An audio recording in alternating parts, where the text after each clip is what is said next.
First thing we're going to do real quick is kind of review the last session. Or actually, I guess it was 2 sessions ago.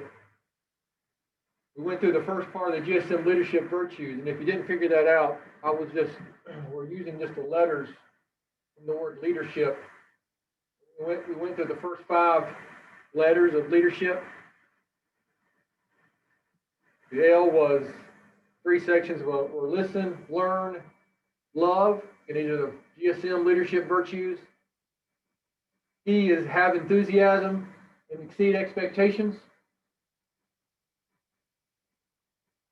The A is attitude. Of course, we hope that's a positive attitude, not just an attitude. We've got plenty of attitude around here. Let's hope it's all positive. Accountability. The D for dedication and discipline. E for educate and being empathetic. So we're going to move on to the second half of the word leadership. Again, this is whether you're leading teams or leading your family and organization. But for the purposes of this, we're going to mostly be referring to leading the team here at GSM and in leadership in general. R is for recognition. We want to recognize progress and the success of the teams and individual team members. One of our core values is praise publicly and coach privately. Now, there might be situations where we have a individual group or a team, leadership team, that might share some feedback within that team. But in general, when you're working with people that you lead, especially field teams, we want to remember to try to praise publicly and coach those team members privately. But recognition is something that we need to remember. And there's not too many people out there who don't like to get some recognition for the successful and good work that they're doing. Second is responsibility. Okay, leaders take personal responsibility for the success or failure of the team. The success is not on the shoulders of the field team members, it's on the leadership team. Make a mistake, learn from it, and move on. No whining or continual dwelling on past mistakes. I've always found this to be a tough one, but ultimately, the success or failure of a team is up to leadership. I can almost argue that it's every situation is about leadership.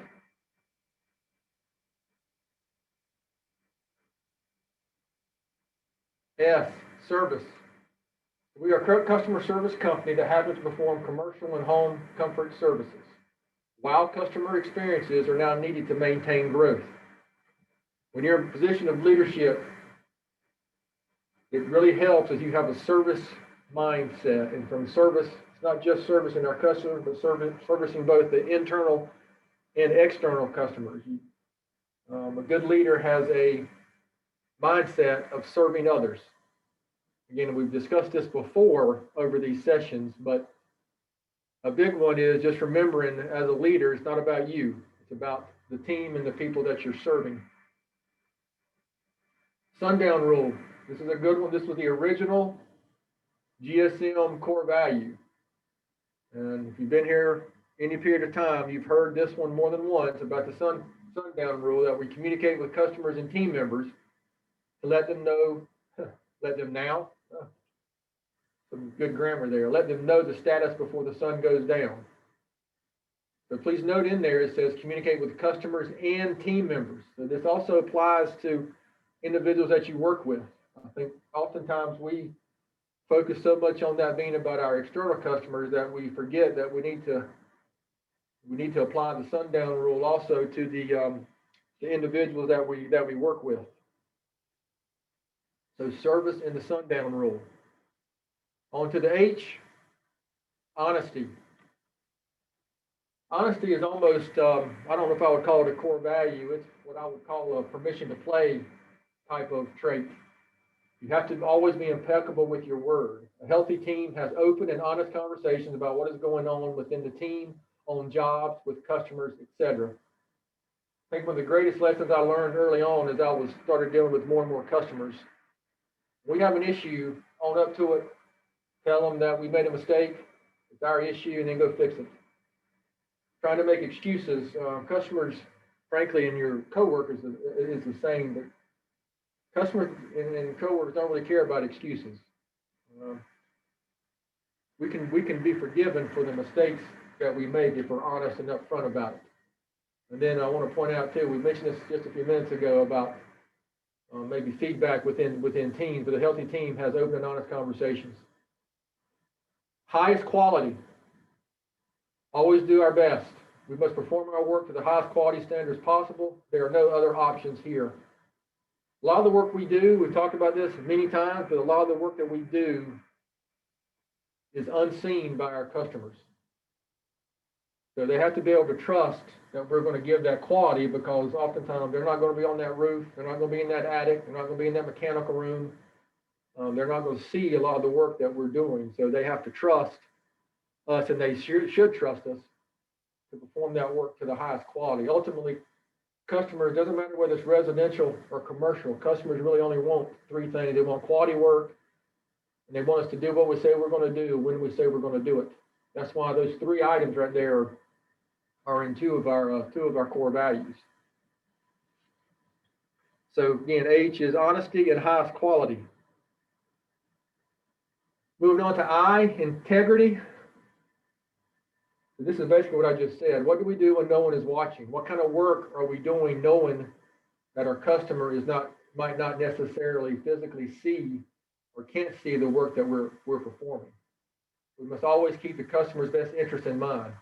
Even if no one will ever see the work, the quality standards must be upheld and the customer receives exactly what they paid for.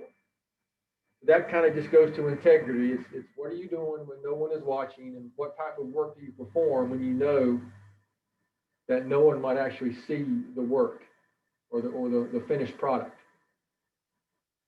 Inspiration. As leaders, we have the opportunity to inspire our team members and families to bigger and better things. That's a tough one for me as well.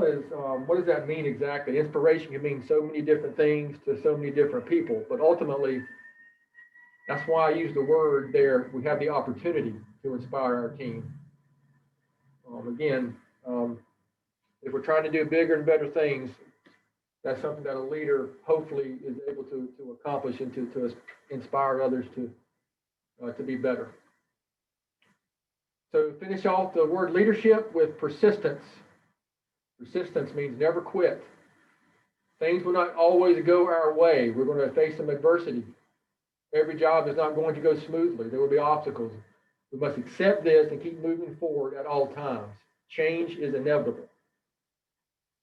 I know everybody who's ever dealt with a sales call, a service call, a roofing project, an installation project, dealing with a customer on the phone, dealing with a coworker, it doesn't matter. We've all dealt with a situation where the job or the conversation did not go as planned, or the plans weren't right. It doesn't matter.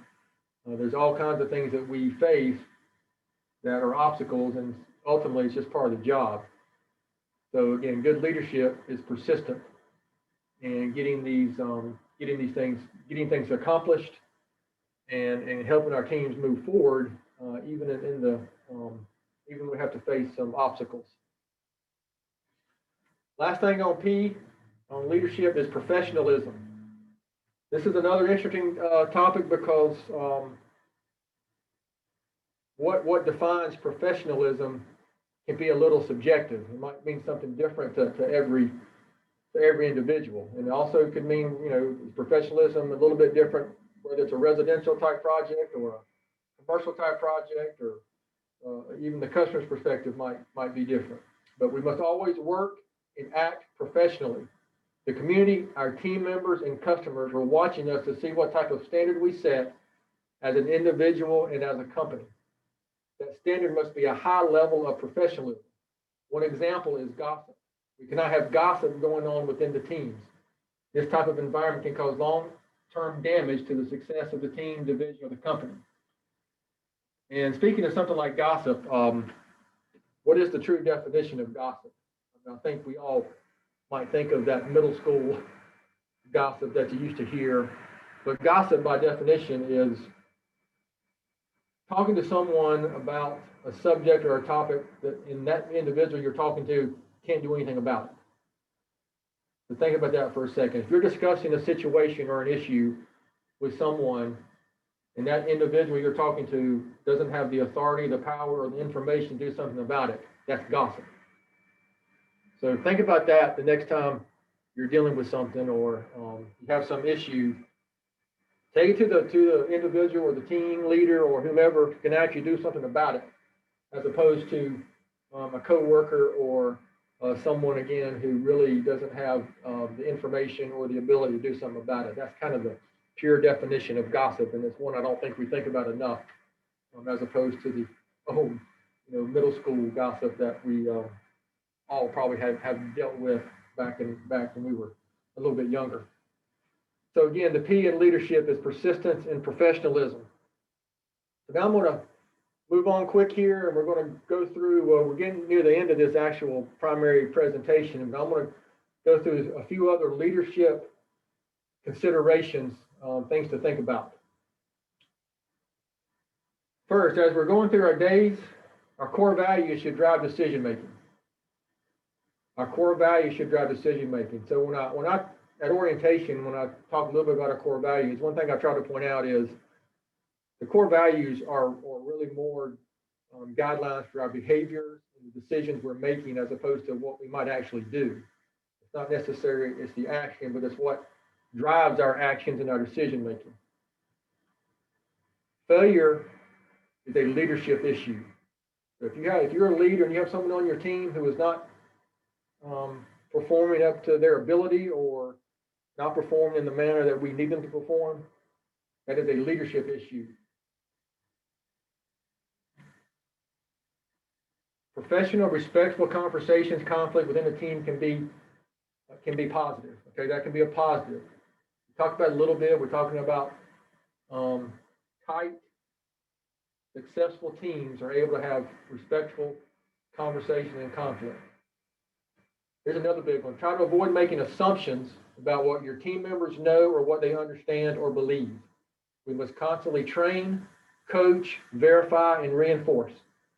In fact, it's probably a good idea to assume they don't know until you have been proven wrong many times over. Making assumptions is a real issue for many leaders. I know early on in my career, professional career especially, I made a lot of assumptions about customers, about coworkers, about how much training was required. If you think you've done enough training with someone on your team, you probably need to go back and do some more. Coach and train the team and let them do their jobs. Verify what is going on, but try to avoid micromanaging the daily work. So coach and train the team and let them do their jobs. As leaders, we do need to verify what is going on, verify that the quality is there, verify that our customers are being treated well and properly, verify that our team members and coworkers are being treated well, but try to avoid micromanaging every moment and every second of the day. Ask questions of the team members. Try to avoid always telling them what to do or how to perform tasks. This is a really tough lesson for me personally. I used to think it was just easier and quicker for me to tell somebody what to do or how to do it. But people, if you're a good leader, learns that people you work with are going to, not just people you work with, but people in any situation that you're trying to help or coach or trying to get somebody better, asking them questions is better than telling them. They're going to retain information and learn things much quicker if you can ask questions of the team members. And the note here is more Yoda and less Superman. Right? Yoda was always asking questions of Luke or Luke Skywalker or whomever he was dealing with, instead of Superman, who just goes out and does it himself. Right? That's good sometimes, but eventually everybody just relied on Superman to do everything, and that's not really what good leadership is. Here are some words and phrases with some possible replacements that might be a good idea if we can remove these words and phrases from our daily vocabulary, especially if you're in a leadership position. No. yes, I don't know, I'll find out, etc. Those are some words and phrases you can replace that with. Now, obviously, there are situations, especially from a safety standpoint, where no might be the requirement.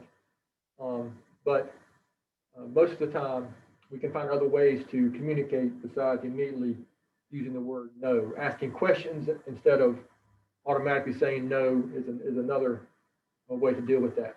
But this is a good one. I really work hard to remove this from my vocabulary. You can replace it with words like and, however, and some other synonyms. But what you find is but, what comes after the but normally doesn't mean anything, especially if you're trying to coach somebody or give somebody some feedback. Oftentimes, you'll find yourself trying to ease the pain of something or a conversation, and the but just comes in naturally, unfortunately. And just pay attention to how many times you use that word in just your daily conversations. Replace the phrase have to with get to. That's another good one. Replace the phrase have to with get to. I don't know how many times I've heard something like, well, I can't do this because I have to go. Well, sometimes what you're going to go do is better than what the other thing you were going to do. So you actually get to go do something. That's we always have choices, and there's not many things that we have to go do. When you're working with your, again, team members and your teams, try to replace the word employee with coworker, team member. No problem, no worries. That's a phrase that I even find myself, I think I've even used that in emails. That kind of goes back to the first one where you want to not use it. I mean, you don't try not to use any phrases that have the word no in it. That goes to no problem, no worries. What somebody you're talking to hears is often the last thing. So what they're hearing is it's a problem, there are worries. Or you shouldn't worry about it, but I'm going to take care of it. And so that's a common phrase that people often use that we could eliminate.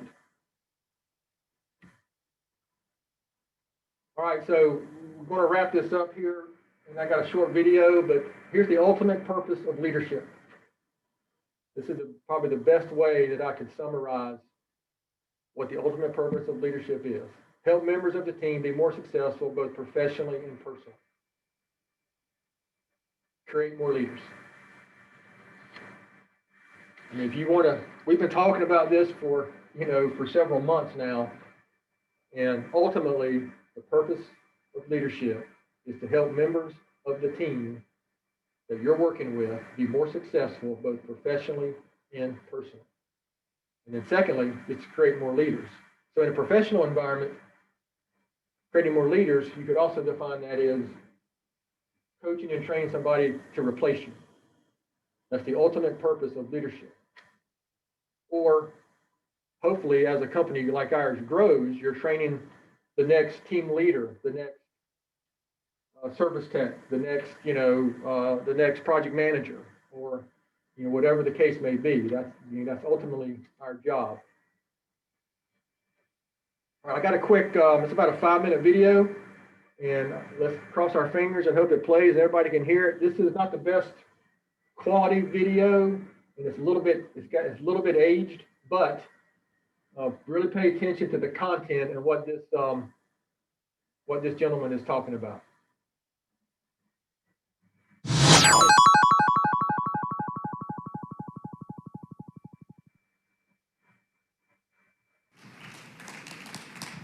Hi, I'm Terry Starbucker on Twitter.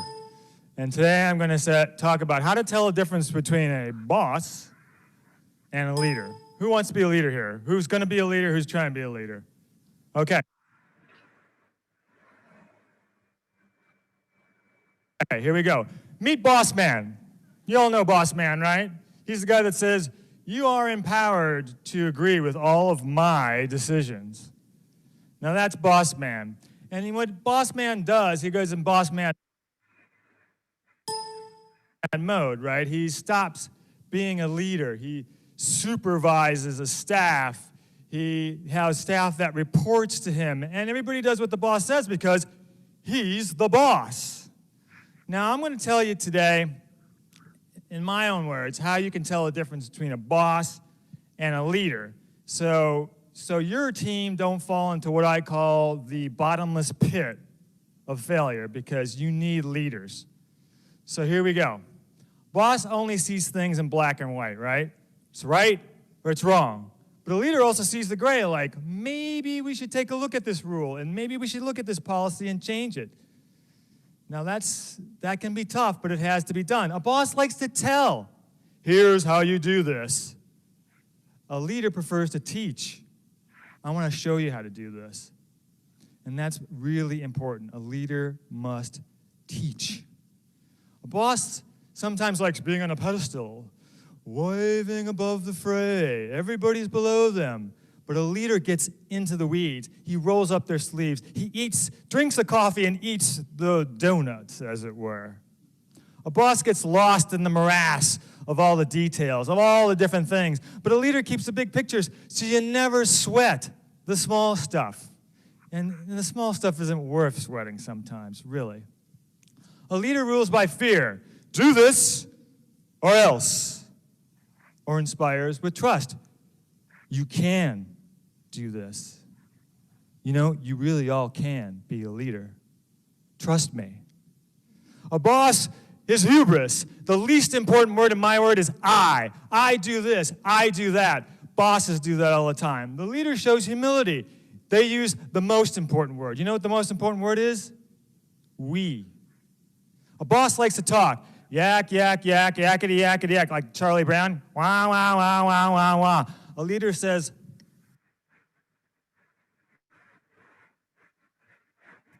listen. Are you listening? Boss wants to dictate policy, this, that, others. Leaders like to collaborate. They like to ask the question, what do you think? And that leads to more innovation. That's what leaders do. A boss outlines the what. Here's the policy. Please do it. You know what a leader does? Let me tell you why this policy is necessary and why you must do it. A boss thinks always about the bottom line, right? Cut this, do this. It's all about profit. The leader thinks about the people who actually get the profit, because without them, it's not going to happen. A boss gets lost in process, all these little steps, and you start micromanaging. But a leader that rather gets absorbed in performance. How can I make this team do great things? A boss disables. They stifle innovation. Nobody wants to take chances, but a leader gets their people. They enable them. They get them to dream. To dream. You know, you can do that in an office. A boss criticizes. You stink. Right? Leader coaches. Here's how you can do this better. Let me help you. A boss is an enabler. A boss manages to an end. Get from point A to point B. A leader serves for a purpose. Leaders lead people for a cause greater than themselves. A cause greater than themselves. That's what leaders do. And then finally, a boss demotivates with impassiveness. Whatever. Whatever. A leader inspires with caring and empathy. Follow me. We're going to do great things together. I've got your back. And there is the differences. And so be a leader and lead well, and thank you very much. It was a pleasure.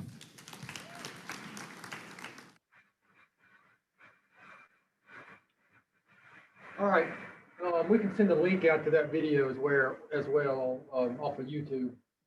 And I meant to include that, but we'll get that sent out when we send out the recording of this. When we first started these a couple months ago, I started this Monday, sending out these Monday quotes and thoughts of the day. The very first one I sent out, I think, was this quote. And I don't remember who it was from, but I thought it was maybe the best quote I had seen about describing what leadership is. Leadership is about making others better as a result of your presence and making sure that impact lasts in your absence. It kind of goes to coaching, helping others be better, and then creating more leaders. So eventually they will be able to become the leader that's required. And then the cycle continues as they're able to do that. So this kind of, just before 5 o'clock, we are, this kind of ends my general presentation on leadership. So now we're going to transition into our next book. And yeah, it's going to be a little bit bigger than the last book. This is The Energy Bus by John Gordon. John Gordon's one of my favorite authors. He's got a great podcast. He's got a great YouTube channel. But I think some of the company may have been exposed to this book already. But we've got copies. If you don't have a copy already, we do have copies for everybody, at least the number of people who we've been inviting to these leadership sessions. And what we're looking for everyone to do between now and 2 weeks from today is read the first 9 chapters. These are relatively short chapters. I think that gets you to page 40. And again, compared to a lot of books out there, it's a relatively easy read. Not a lot of fine print. So we're going to hope everybody can get through.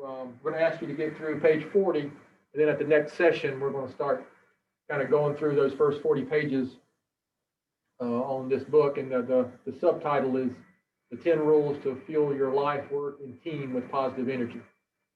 So it's right at 5 o'clock. That's all I've got for today. Unless somebody has sent in a question or anything to Stephanie, we will make sure everybody gets a copy of the book who needs it. And we will, again, thanks everybody for your time. And we will look forward to the next session in a couple weeks. Thanks, everybody.